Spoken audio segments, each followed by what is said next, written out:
बिस्मिल्लाहिर्रहमानिर्रहीम। अस्सलाम वालेकुम। कैसे हैं आप सब? उम्मीद करती हूँ आप सब ठीक होंगे। Welcome back to my YouTube channel Desi Kitchen. तो जी ये है मेरा ईद का पहले दिन का व्लॉग छोटा सा जो आप लोगों के साथ शेयर कर रही हूँ मैं। आई होप आपको अच्छा लगेगा। तो ये देखें जी, सबसे पहले थी दावत। तीनों भाइयों ने मिलके की थी दूसरे घर में जिधर मेरी एक छोटी देवरानी रहती है। तो सबसे पहले मैंने बच्चों को रेडी किया, खुद तैयार हुई। तो ये जी मैं घर से मीठा बना के और ये चिकन मैरिनेट करके लेके जा रही हूँ।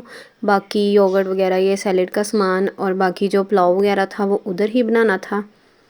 तो ये देखें जी, यहाँ पे मैं आपको चिकन दिखाती हूँ।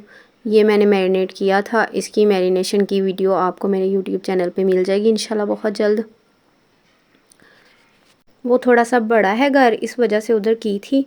लेकिन ये देखें जी, यहाँ पे आके मैंने पुलाव की तैयारी की और प्रेशर छोटा पड़ रहा था तो फिर मैंने 2 बार माशाल्लाह से 2.5-3 किलो बीफ था और साथ में वो मिक वाली हड्डियाँ थी। तो मैंने फिर ना 2 बार करके ये यखनी बनाई थी। ट्राई किया था एक बार ही बन जाए, लेकिन नहीं बना था। ये मेरी देवरानी प्रेशर को बंद कर रही थी क्योंकि ये बंद ही नहीं हो रहा था।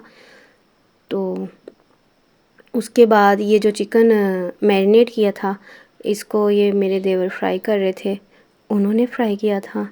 उसके बाद जी इसके अलावा मैं कोई वीडियो नहीं बना सकी क्योंकि बस कुछ बातें और कुछ चीज़ें, कई जॉइंट फैमिलीज़ होती हैं जिनमें नहीं होती, जो बहुत ही हंसी खुशी अपनी खुशियाँ सेलिब्रेट करते हैं।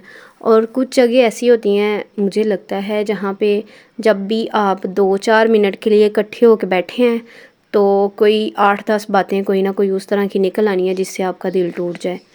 तो बस ये कुछ ऐसी चीज़ें हो गई थी जिनकी वजह से नेक्स्ट मैं कोई भी वीडियो ना नहीं बना पाई। बस जी उसके बाद ये खाना वगैरह रेडी किया, पुलाव वगैरह तैयार किया और मेरे नंद और उसके हस्बैंड आ गए और बाकी देवर और देवरानी भी आ गए, उनको खाना वगैरह दिया तो हम अपने घर आ गए। उसके बाद बस ये इस वजह से जॉइंट हमने ये दावत की थी कि बच्चों के दादा और दादो गए हुए थे उम्रे पे। सो इस वजह से आप खलूस दिल से करें, अल्लाह ताला आपको उसका अजर देंगे। किसी के बारे में सोचने की ज़रूरत ही नहीं है। तो बस आई होप आपको मेरी वीडियो अच्छी लगी होगी। इंशाल्लाह बहुत जल्द एक नई वीडियो के साथ आऊँगी। तब तक के लिए अपना बहुत सारा ख्याल रखें। अल्लाह हाफिज़।